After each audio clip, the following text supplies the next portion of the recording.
নমস্কার বন্ধুরা, কেমন আছেন? আজকে আমি নিয়ে এসেছি কলকাতা বারাণসী এক্সপ্রেসে যে আপডেটটা আপনাদের কাছে খুবই গুরুত্বপূর্ণ বলে আমার মনে হয়। এই আপডেটটি হচ্ছে কলকাতা বারাণসী এক্সপ্রেসওয়ের যে নতুন নাম, সেই নতুন নামকরণ হয়েছে NH 319 যেটা নামকরণ করা হয়েছে। এর ফলে কলকাতা বারাণসী নামের যে ইন্ডিকেট সেটা আমরা দেখতে পেলাম। যাই হোক, এটি 610 কিলোমিটার লম্বা একটা সড়ক পথ, যেটা কলকাতা থেকে একদম বারাণসীতে কানেক্ট দিয়েছে। এর ফলে আমরা আপনি দেখতে পাবো যে NH 319B যেটা রয়েছে তার প্রজেক্টের কাজ কেমন চলছে, তার একটা নতুন আপডেট দিন। সত্যি নতুন আপডেট দিন কীভাবে আমরা আপডেট দেব, এটাই হচ্ছে বড় প্রশ্ন। তো চলুন আমরা সেই আপডেট নিয়ে এক নতুন কর্মপদ্ধতি সম্বন্ধে আমরা বলতে চলেছি। তো এই কর্মপদ্ধতিটা হচ্ছে যে আমরা প্রত্যেকেই জানি 4টে স্টেট, উত্তরপ্রদেশ, বিহার, ঝাড়খণ্ড, পশ্চিমবঙ্গ।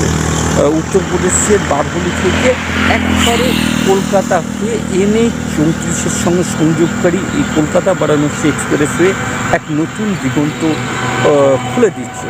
তবে এর কাজের অগ্রগতি কীরকম সে বিষয় নিয়ে আমি একটু আলোচনার পরিপ্রেক্ষিতে একটু বলবো। উত্তরপ্রদেশের ল্যান্ডমার্কিং হয়ে গেছে, বিহারের ল্যান্ডমার্কিং চলছে। আমি যেটুকু খবর পেয়েছি আপাতত এখন 375+ গ্রামের ল্যান্ডমার্কিং হয়েছে বিহারের। ঝাড়খণ্ডের হয়েছে 3টে জেলার মধ্যে কাজ চলছে।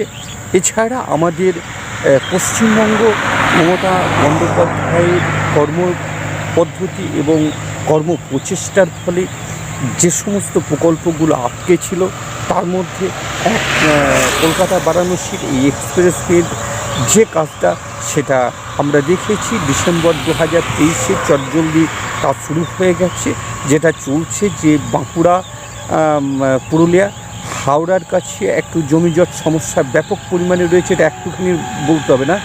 আর এই রাস্তাটা কিন্তু অনেকেরই প্রশ্ন উঠছে যে ভারতমালা প্রজেক্ট বটে কিনা। তো আমি উত্তরে এটাই বলবো যে ভারতমালা প্রজেক্টেরই একটি অংশ। হাইওয়ে অথরিটি অফ ইন্ডিয়ার অধীনে এই কাজটা চলবে এবং এই কাজের গতি প্রকৃতি নিয়ে আমি বিস্তার আলোচনা তো করেই চলেছি এবং ভবিষ্যতে করে যাব। এর জন্য কোনো বিষয় নিয়ে আমি বলবো না, শুধু বলবো এই প্রজেক্টটি 27টা অংশে বিভক্ত এবং 27টা প্রজেক্টের কাজ চলছে, কিন্তু 27টা। এবার সেই 27টার মধ্যে অনেকগুলি অংশ এখন কিছুটা স্থিতিশীল অবস্থায় রয়েছে। আর ল্যান্ডমার্কিং যতক্ষণ না পর্যন্ত হয়েছে ততক্ষণ পর্যন্ত এ সম্পর্কে কিছু বলা যাবে কি না সেটা আমি বিস্তার করে বলতে পারছি না। অন্ধকার মেঘাচ্ছন্ন এক পরিস্থিতির মধ্যে আমরা আমাদের বক্তব্যগুলোকে শ্যুট করছি। জানি না আপনাদের কতটা ভালো লাগবে কি লাগবে না, দয়া করে আপনারা কমেন্টে অবশ্যই উত্তর দেবেন।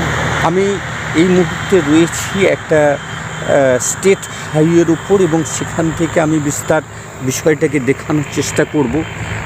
চারিদিকে জল এসেছে, জল রয়েছে, জমিতে চাষ আবার শুরু হবে। এরই সঙ্গে সঙ্গে ভোট এসেছে, হয়তো কিছুটা পরিস্থিতি সেরকম হবে কিনা বলা মুশকিল। তবে কাজ এগোচ্ছে এবং কলকাতা বারাণসী এক্সপ্রেসওয়ের যে কাজটা সেটা ল্যান্ডমার্কিং হচ্ছে। আপনি একটু দূরে দেখতে পাবেন কাজ হচ্ছে। ট্রাক্টরটা গেল, তার পেছনটা আপনি যদি দেখেন দূরের লোকজন রয়েছে এবং সেখানে কাজ চলছে।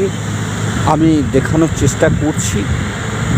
তো ঠিক আছে, আমি এইভাবে আপডেট দিয়ে যাব। আপনারা ভালো থাকুন, সুস্থ থাকুন।